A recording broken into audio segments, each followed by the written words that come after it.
English से related सभी जानकारियों के लिए चैनल को सब्सक्राइब करें और बेल आइकन को भी क्लिक करें फॉर मोर इन्फॉर्मेशन। हेलो दोस्तों, आज का जो वीडियो है उसमें हम बात करने वाले हैं यूपी बोर्ड के क्लास 9 के इंग्लिश प्रोज के बीहाइव जो बुक है लेसन 3 का पार्ट 3 और चैप्टर का नाम है द लिटिल गर्ल। इसको लिखा है कैथरीन मैन्सफील्ड ने। अब आपको बता दूं कि अगर आपको इससे पहले की जो 2 पार्ट्स हैं, मतलब पार्ट 1 पार्ट 2 वो देखना है या इससे पहले वाले लेसन्स देखने प्रोज के, तो अभी आपको जो लिंक दिख रहा है उस पर क्लिक करेंगे तो आपको वो सारी वीडियोस मिल जाएंगी प्लेलिस्ट में। जरूर जाके देखिए अगर आपने नहीं देखा है तो। अब हम चलते हैं मेन वीडियो पे। तो मेन वीडियो में हम बात करने वाले हैं क्राइंग 2 से लेकर अफ्रेड यहाँ तक के पैराग्राफ्स को हम कवर करेंगे। इसमें कुछ वर्ड्स है वो देखने जा रहे हैं, हम उसको समझने की कोशिश करते हैं। लिखा है ड्रैग मतलब घसीटा, पेसिंग मतलब पदानियम, शार्पली मतलब तेजी से, एक्सप्लेन्ड मतलब व्याख्या किया यानी बताया, विस्पर्ड मतलब फुसफुसाया। ये सब वर्ड आएगा पैराग्राफ में तो हम देख लेंगे। फेच मतलब किसी चीज़ को लाना, टैन मतलब शापित, इंस्टेंट मतलब तुरंत, विस्पर्ड मतलब फिर से आ गया फुसफुसाना, शैडोड मतलब छाया, पैटर्न यानी स्वरूप मतलब एक दिन ना एक पैटर्न से हो रहा है, एक तरीके से हो रहा है। जैसे मान लो कभी 6 आ रहा है तो कभी 9 आ रहा है, कभी 12 आ रहा है, कभी 15 आ रहा है, यानी वो एक पैटर्न से आ रहा है, 3 के पैटर्न से आ रहा है तो वो स्वरूप बोलते हैं उसको। स्क्रीन मतलब चिल्लाई या चिल्लाया, हाइडिंग छुपाना या छुपा रहे थे, रैप्ड डब्ल्यू साइलेंट होता है इसको हम रैप्ड बोलते हैं यानी लपेटा हुआ, क्लंग यानी चिपटा हुआ या चिपटना, शॉप्ड सिसकना, फेंस मतलब घेरा बनाना, ट्राइड मतलब किसी चीज़ का प्रयास करना, पुटिंग मतलब कोई चीज़ लेकर आना, सडनली यानी अचानक। तो ये सब जो वर्ड्स हैं ये सब वर्ड्स आएंगे बुक में। हो सकता है बुक में कुछ और ऐसे वर्ड हो जो इसकी मीनिंग आपको ना पता हो, जो मैंने यहाँ नहीं बताई है, तो मैं बुक में बता दूंगा तो उसको आप उससे भी नोट कर लीजिएगा। जो वर्ड आपको टफ लगा हो आप उसको ज़रूर नोट कर लीजिएगा, क्योंकि अब हम जा रहे हैं एक्सप्लेनेशन। अगर बुक है तो बुक ज़रूर खोल लीजिए, क्योंकि स्क्रीन पर आपको हो सकता है उतना साफ ना दिखे, तो बुक खोल लेंगे तो आपको ज़्यादा आसानी होगी। चलिए अब देखते हैं एक्सप्लेनेशन।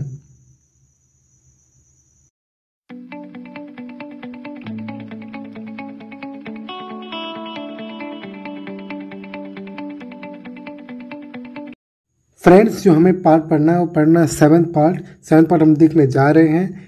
इससे पहले कि पार्ट हम देख चुके हैं, अब हम देखने जा रहे हैं 7 मतलब इस 7th पैराग्राफ देखने जा रहे हैं। अगर आपके पास राजीव प्रकाशन बुक है तो आपको एग्जैक्ट ऐसा ही पेज मिल जाएगा। अगर नहीं है, कोई दूसरी बुक है तो उसका साता पैराग्राफ खोल लीजिए, आपको मिल जाएगा।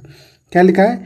Crying too much to explain, she lay in the shadows room watching the evening light, make a sad little pattern on the floor. लिखा है crying too much to explain, वो बहुत ज़्यादा रो रही थी, मतलब बहुत ज़्यादा वो जोर से रो रही थी बताने के, एक्सप्लेन करने के लिए भाई कि उससे गलती हो गई। सी lay in the shadow room, वो लेटी थी उस शैडो रूम मतलब अंधेरे वाले रूम में। देखो यहाँ शैडो मतलब कहने मतलब है जहाँ परछाई पड़ी, अर्थात अंधेरे वाले रूम में वो लेटी हुई थी। Watching the evening light make a sad little pattern on the floor, और वो लेट कर देख रही थी उस शाम वाले लाइट को, शाम वाले प्रकाश को जो बन रहा था, ठीक है, जो बन रहा था उसको वो देख रही थी। Make a sad little pattern on the floor, जो फ्लोर मतलब फर्श होता है ना, तो फर्श पर एक जैसे लग रहा है कोई उदास कोई पैटर्न बना रहा है, कोई मतलब कि कुछ बना रहा है, कोई आकार बना रहा है। जैसे कि तब देखते हो जब आप अंधेरे में एकदम होते हो, कोई एक छोटी सी लाइट, हल्की लाइट जो होती है, एक होती है बहुत अच्छी ब्राइट लाइट, एक होती है हल्की लाइट जो रात को नॉर्मली लोग लगाते हैं या जलाते हैं। हल्का लाइट वो जल रहा था जिसको वो देखकर उसको ऐसा लग रहा था कोई खराब चीज़, कोई बुरी चीज़ या कोई दुख भरी चीज़ परछाई बनकर दिख रही है कमरे में। बच्ची को ऐसा लग रहा था जब वो रो रही थी, मतलब जब उसके पापा ने उसे डांटा और उसे कहा गया कि भाई जब तुम उसको रूम में सुला दो, तो ऐसा जब हुआ, ठीक, तो वो अपने रूम में गई, या वो रूम में गई होगी जहाँ अंधेरा था थोड़ा सा और जहाँ पे एक छोटी सी लाइट जल रही थी। उसको देखकर उसे दुख हो रहा था, मतलब वो फील कर रही थी कि सब कुछ बुरा हो रहा है, ठीक है, ऐसा कुछ। Then father came into the room with a ruler in his hand, तब पिताजी या पिता जो पापा थे वो उनके रूम में आए और with a ruler in his hand, और उसके हाथ में रूलर। देखो रूलर मतलब तो नॉर्मली आपको पता है हम स्केल जो हम जिससे हम नापते हैं, है ना, जो 15 सेंटीमीटर का होता है उसको हम रूलर कहते हैं, और एक रूलर मतलब होता है छड़ी। तो वो छड़ी लेकर आए थे। I am going to beat you for this he said, उसने कहा मैं तुम्हें मारने जा रहा हूँ इसके लिए। किसके लिए? जो उस बच्चे ने किया था कि उसको फाड़ कर, पन्ने फाड़ कर उसने तकिया बना दिया था, तो उसके लिए कि उसने इतने इंपॉर्टेंट डॉक्यूमेंट क्यों फाड़ा, उसके लिए वो पिता कह रहे हैं कि I am going to beat you for this, मैं तुम्हें इसके लिए मारने जा रहा हूँ। गोइंग टू का यूज़ करते हैं जब आप कोई काम फ्यूचर में करने वाले हो, ठीक। ओ नो नो नो, नहीं नहीं नहीं, सी स्क्रीम्ड, वो चिल्लाई, नहीं नहीं, hiding under the bed cloth, मतलब जो बिस्तर का जो कपड़े नहीं होते हैं जिसे हम बोलते हैं चादर, तो उसमें वो छुप कर चिल्लाने लगी, नहीं नहीं नहीं। ही पुल्ड देम असाइड, उसने क्या किया, मतलब पिता ने उनको खींचकर एक तरफ कर दिया। किसको? वो जो चादर या जो कपड़ा लेकर वो अपने आप को बचाने की कोशिश कर रही थी, उसको उन्होंने खींचा और उसको एक तरफ कर दिया। सिट अप ही ऑर्डर, उन्होंने ऑर्डर दिया, बैठ जाओ। होल्ड आउट योर हैंड, अपने हाथ बाहर निकालो। होल्ड आउट मतलब यहाँ पकड़ कर बाहर निकालो, अर्थात अपने हाथ बाहर निकालो। जैसे हम स्कूल में होता है, हम मार खाते हैं तो हाथ बाहर निकाल के मार खाते हैं ना, वैसे ही। तो ही and hold out our your hand, अपना हाथ बाहर निकालो। उन्होंने कहा you must be taught once, तुम्हें जरूर एक बार सिखाना पड़ेगा।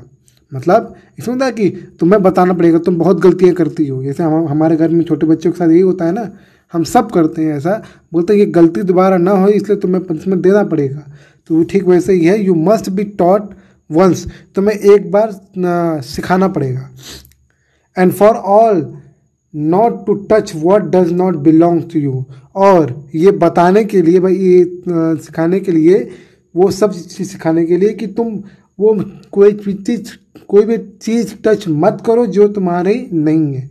मतलब ध्यान समझो, क्या लिखा है, and for all not to touch, वो सभी चीज़ें नहीं छूने के लिए। What does not belong to you, जो तुमसे बिलोंग नहीं करता था, तुम्हारा नहीं है, यानी इस पे हक तुम्हारा नहीं है, उसको तुम्हें टच नहीं करना है। ये सीख देने के लिए तुम्हें एक बार ये सब करना पड़ेगा। वो पिता डांट कर या गुस्सा के बोल रहे हैं, और उन्होंने ऑर्डर दिया कि भाई हाथ बाहर निकालो। जैसे हम ये होते हैं, हमें बचपन मार खाते होंगे, या कोई आपके घर में खाता बच्चा, तो देखते हो कि पापा मम्मी या कोई बड़ा कैसे डांटता है, तुम्हें तो एक बार मारना पड़ेगा, तुम्हें सबक सिखाना पड़ेगा कि ये गलती तुम दोबारा ना करो। ठीक वैसे ही पिता उसके ऐसे कह रहे थे। देखने में सुनने में बुरा लग रहा है, आगे देखते हैं क्या होता है। But it was for your birthday, बच्ची क्या कहती है कि पर यह तो आपके जन्मदिन के लिए था। ऐसे मैं भी हकला के समझा रहा हूँ आपको, जैसे बच्ची से हकला रही होगी कि नहीं नहीं ये तो आपके जन्मदिन के लिए था, है ना। तो बच्ची तकिया बना रही थी, किसके लिए? अपने पिता के लिए। Down came the ruler on her little, ठीक है, पिंक पाम। पिंक पाम मतलब गुलाबी, जो पाम किसको बोलते हैं, जैसे आप हाथ जब फैलाते हो, जो हाथ का जो बीच वाला हिस्सा होता है जिसमें रेखाएं बनी होती हैं, है ना, उसको पाम कहते हैं। ठीक, तो वही लिखा है डाउन केम द रूलर, और जो रूलर जो छड़ी थे वो नीचे आई। On her little pink palm, जो बेचारी का, जो बच्ची का जो हाथ फैलाते हैं, तो जो हथेली आती है ना, हथेली जो पिंक कलर की थी छोटी सी, उस पर वो डंडा गिर गया, अर्थात उन्होंने डंडा मार दिया बच्ची के हाथ पर। लिखा हिंदी अनुवाद, समझाते हुए जो जोर से रोते हुए वो अंधेरे कमरे में लेटी रही और शाम के प्रकाश को फर्श पर छोटी उदास आकृति बनाते देखती रही। मतलब वो कल्पना करती रही और उदास होती रही उस परछाई को देखते हुए। तब पिताजी हाथ में छड़ी लेकर कमरे में आए।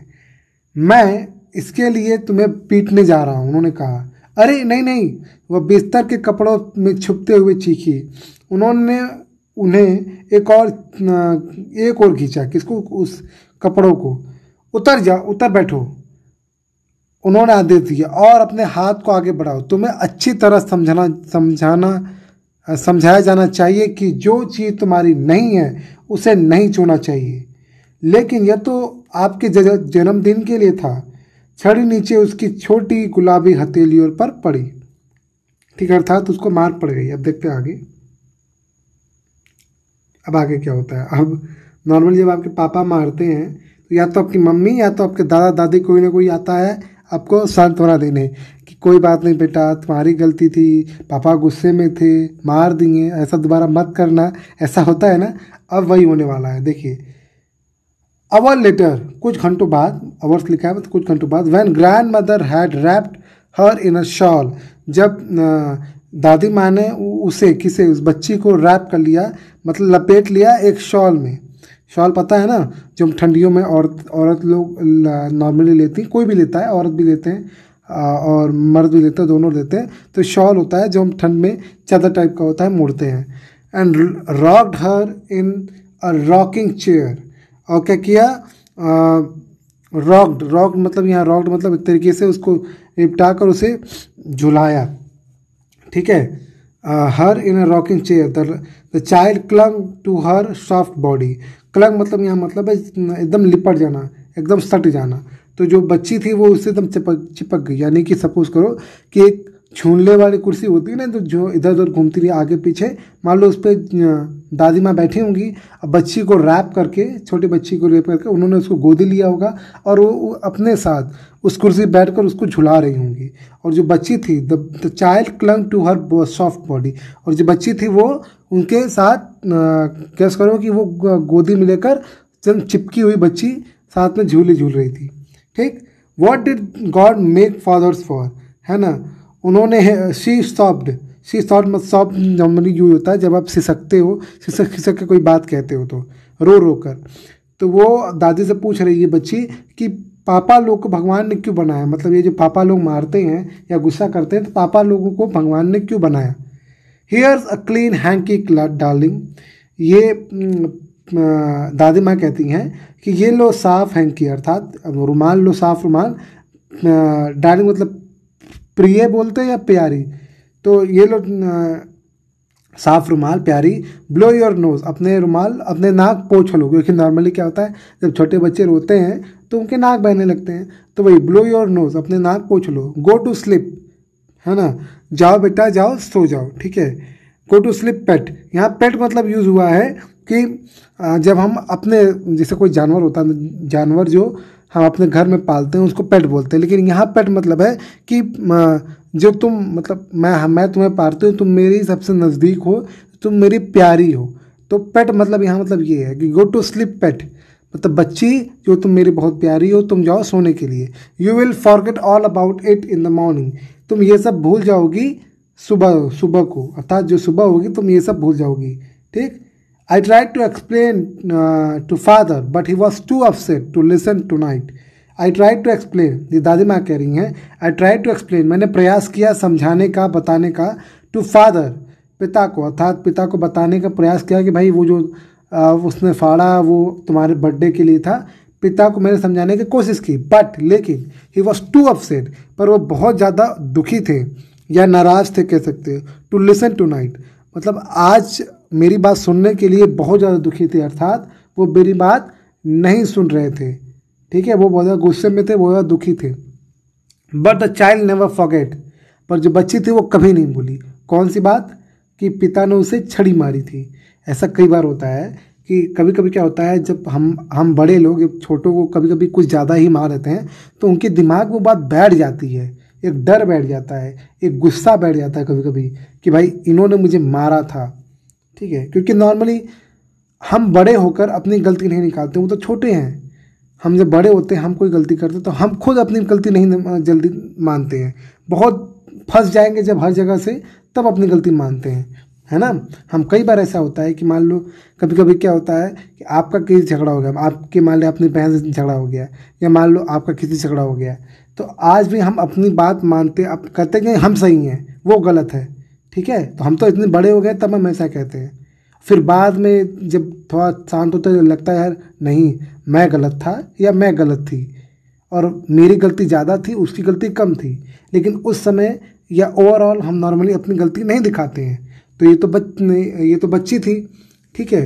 तो बच्चे के दिमाग में ये सब चीज़ें बैठ जाती हैं छोटे बच्चों में, इसलिए कभी भी इतना भी ना मार दे, इतना भी ना डांट दे, इतना ना डरा दे बच्चे के कि बच्चे के मन में डर या आपके खिलाफ वो गुस्सा हमेशा बैठा रहे।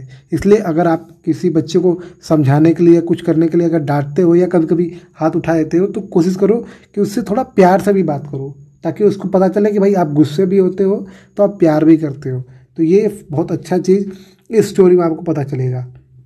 लिखा है but the child never forget, पर जो बच्ची थी वो कभी नहीं भूली।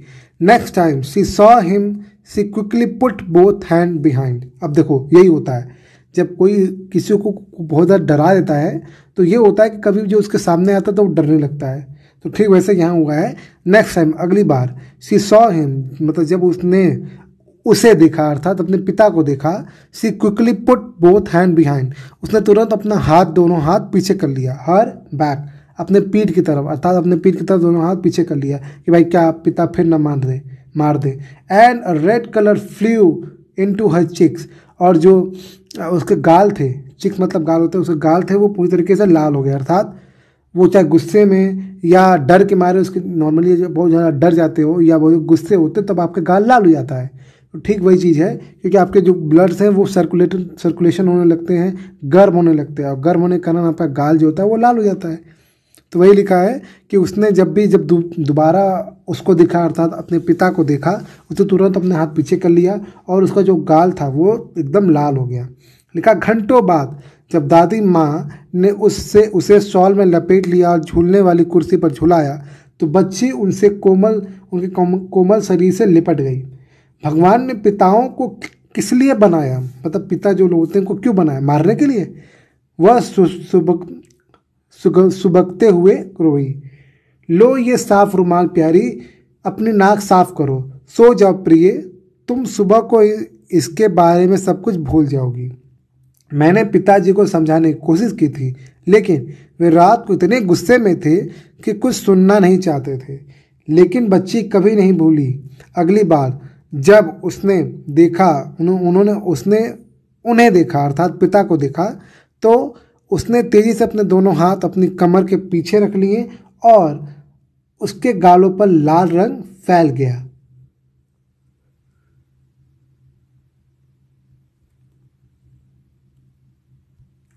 अब हम लास्ट पैराग्राफ देख रहे हैं इस वीडियो का। अगर कहीं पे प्लीज़ डाउट, कोई परेशानी हो तो जरूर मुझसे पूछिएगा। लिखा है, ये अब दूसरी बात स्टार्ट हो रही है, वो रोने वाली बात खत्म। 9th paragraph, the McDonald lived next door. जो मैकडोनल्ड है, मैकडोनल्ड कई मतलब एक लोग हैं, एस लगा है, देखो मैकडोनल्ड एक सरनेम होता है और जब एस लग गया यानी कि कोई परिवार रहता है मैकडोनल्ड परिवार। जैसे हम हमारे यहाँ तो कितना गुप्ता सिंह बोलते हैं और सिंह परिवार है ना, तो ठीक वैसे ही कोई मैकडोनल्ड फैमिली थी जो बगल घर के नेक्स्ट डोर अर्थात घर के बगल में रहती थी। दे हैड 5 चिल्ड्रेन, वे उनके 5 बच्चे थे। Looking through a gap in the fence the little girl saw them playing tag in the evening. लिखा है लिखा दे हैव 5 चिल्ड्रेन, ये तो हो गया। लुकिंग थ्रू अ गैप, एक जो गैप होता है इसके अंदर दीवार होती हैं, दीवार में कभी कभी छेद होता है, खासकर लकड़ियों की दीवार में। आप अगर कोई बाहर के देशों की फिल्म देखो तो वहाँ दीवार तो होता है, लेकिन जो गार्डन वाला दीवार होता है वो एकदम हमारे साथ दीवार नहीं होता है, वो लकड़ियों का दीवार होता है या छोटा दीवार होता है, ठीक।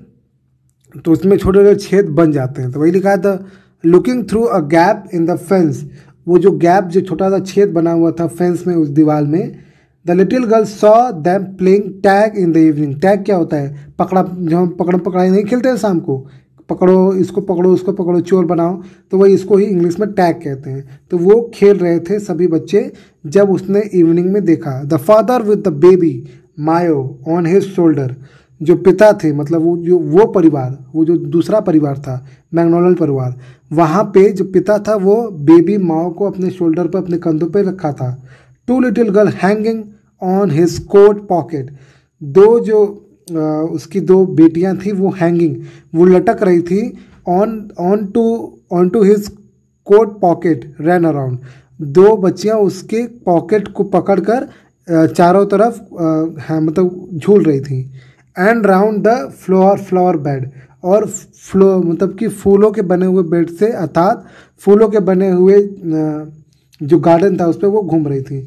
शेकिंग विथ लाफ्टर, शेकिंग मतलब होता है हिलना, विथ लाफ्टर मतलब खुशी से, वो हंसी से वो मतलब झूल रही थी खुशी के मारे, और झूल झूल के वो पिता के पॉकेट अर्थात पिता का जो कोट था उसको पकड़ के वो झूल रही थी। Once she saw the boys turn the hose on him and he tried to catch them laughing all time.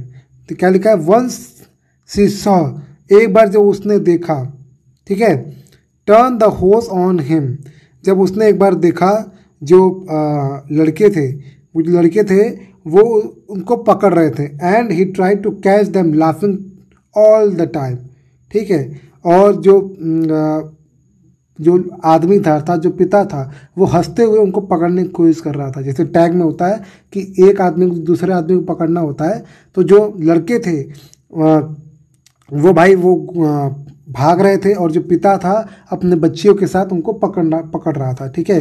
दो लड़कियां, एक बच्ची जो कंधे पे थी, 3 लोग हुए, और दो बेटे अर्थात कितने लोग हैं, 5 चिल्ड्रन हो गए ना। एक जो कंधे पे थी, 2 जो पॉकेट पहन के झूल रही थी, और 2 लड़के जो पकड़ाई सब लोग खेल रहे थे। जो पिता थे वो हंसते हुए उनको पकड़ने की कोशिश कर रहे थे, ठीक है। क्या लिखा है, then it was she decided there were different sort of fathers, तब उसने डिसाइड किया, तब उसने निश्चित किया, किसने, बच्ची ने निश्चित किया कि भाई जो पिता होते हैं वो भिन्न भिन्न प्रकार के होते हैं। उससे पहले उसको क्या लगता था, सभी पिता एक जैसे होते हैं, सभी पिता गुस्सा करते हैं, सभी पिता गलती होने पे मारते हैं, खेलते नहीं हैं, अपने काम में बिजी रहते हैं। तो उससे पहले उसको यही लगता था। लेकिन जब उसने देखा कि भाई एक पिता जो है वो अपने बच्चों के साथ खेल रहा है, तो उसने डिसाइड किया, निश्चित किया कि भाई पिता जो है वो अलग अलग प्रकार के होते हैं। सडनली वन डे, अचानक एक दिन, मदर बिकेम इल, जो माँ थी वो बीमार हो गई, and she and grandmother went to hospital, और वह और दादी माँ दोनों हॉस्पिटल गए। The little girl was left alone in the house with Alice, वह मतलब माता, मतलब जो मम्मी थी वो और जो दादी माँ थी दोनों हॉस्पिटल गए। फिर लिखा था little girl was left alone in the house with Alice the cook, क्या लिखा है, जो बच्ची थी वह अकेली थी घर में एलिस के साथ। एलिस कौन है, कुक, यानी जो रसोइया होता है वो था। That was all right in the day time, सब कुछ सही था, दिन में तो सब कुछ सही था, मतलब ज़्यादा परेशानी नहीं हुई। मम्मी और दादी माँ हॉस्पिटल में थे, और कुक यानी जो रसोइया था और जो बच्ची थी वो दिन में तो ठीक था। But while Alice was putting her to bed she grew suddenly afraid, पर जैसे ही एलिस ने उसे उसको सुला रही थी, या बोल सकते हो उसको सुलाने का प्रयास कर रही थी। क्या लिखा, Alice was, but while Alice was putting her to bed, putting her to bed मतलब जब उसे बिस्तर पर लेके जा रही थी, अर्थात जब उसे सुलाने की कोशिश कर रही थी, यहाँ मतलब ये है, ठीक। शी ग्रू सडनली अफ्रेड, अचानक वो डर गई। कौन, वो जो बच्ची थी, सुबह सुबह सब कुछ ठीक था, लेकिन जब रात को जब एलिस उसको सुलाने की कोशिश कर रही थी, तो वो जो बच्ची थी वो अचानक क्या हो गई, डर गई, ठीक। यहाँ तक हम जान गए। अब अभी तक हमने क्या देखा, हमने देखा वो जो पिता का जो पेपर फट गया था, पिता उस पर गुस्सा करते हैं, उसको स्टिक से मारते हैं, फिर वो अपनी दादी से शिकायत करती है, दादी कहती है भाई शांत हो जाओ, सब कुछ ठीक हो जाएगा, पर ऐसा नहीं होता है। अगली बार जब अपने पिता को देखती है तो वो डर के मारे अपने हाथ पीछे कर लेती है। फिर बाद में कभी वो दूसरे परिवार को देखती है, अपने पड़ोसियों को, जहाँ पे 5 बच्चे रहते हैं, 5वें बच्चे अपने पिता के साथ पकड़ाई या बोल सकते हो खेल रहे होते हैं। तब उसे पता चलता है कि पिता भी डिफरेंट अलग अलग प्रकार के होते हैं। फिर कुछ दिन बाद उसकी माँ जो है अचानक बीमार हो जाती है, तो उसकी माँ, बच्ची की माँ और दादी माँ दोनों हॉस्पिटल चले जाते हैं।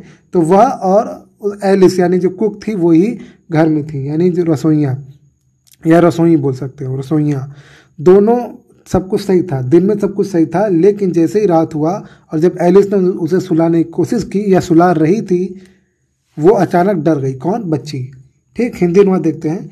मैकडोनल्ड लोग यहाँ यूज हुआ है, बराबर के मकान में रहते थे, बराबर का अर्थात बगल में। उनके 5 बच्चे थे। चार दीवारी की एक छीरी से झांकते हुए छोटी लड़की ने उन्हें शाम को पकड़म पकड़ाई खेलते हुए देखा, जैसा हम लोग हमेशा खेलते थे बचपन में। अपने कंधों पर छोटी बच्ची माँ को बिठाए, 2 छोटी लड़कियां उनकी कोट के जेबों पर लटके हुए पिता क्योरी के चारों तरफ गोल गोल घूम रहे थे, क्यारी के, और हंसी के मारे हिल रहे थे। एक बार उसने लड़कों को उनके पिता मतलब पिता की ओर पानी का पाइप करते देखा, अर्थात पानी का पाइप फेंकते हुए देखा, और वे लगातार हंसते रहे, मतलब लड़कों को पकड़ने की कोशिश की। यानी जो पिता थे वो भाई बच्चों को पकड़ रहे थे, क्योंकि बच्चों ने उनकी तरफ पानी की पाइप कर दिया था, तो वो पकड़ने की कोशिश कर रहे थे। तब उसने निश्चित किया कि भिन्न भिन्न प्रकार के पिता होते हैं। अचानक एक दिन माँ बीमार हो गई और वह अर्थात माँ तथा दादी माँ अस्पताल गई।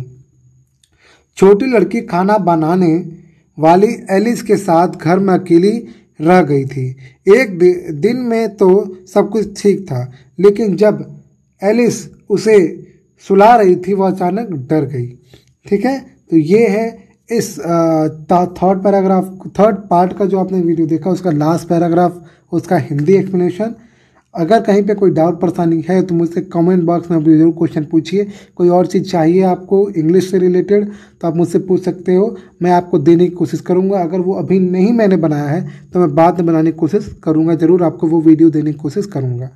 ठीक है, आपने ये वीडियो देखा, आपको चीज़ें समझ में आई तो प्लीज़ ज़रूर इसको शेयर करें, वीडियो को लाइक करें और अपने दोस्तों को भी बताएं भाई कि ऐसे पढ़ोगे तो थोड़ा ज़्यादा फ़ायदा होगा। अगर आपको फ़ायदा हो रहा है तब, नहीं फ़ायदा हो रहा है कोई बात नहीं, आप वीडियो को डिसलाइक भी कर सकते हो। ठीक, आपने ये वीडियो देखा उसके लिए आपका बहुत बहुत धन्यवाद। At last, thank you so much for watching this video.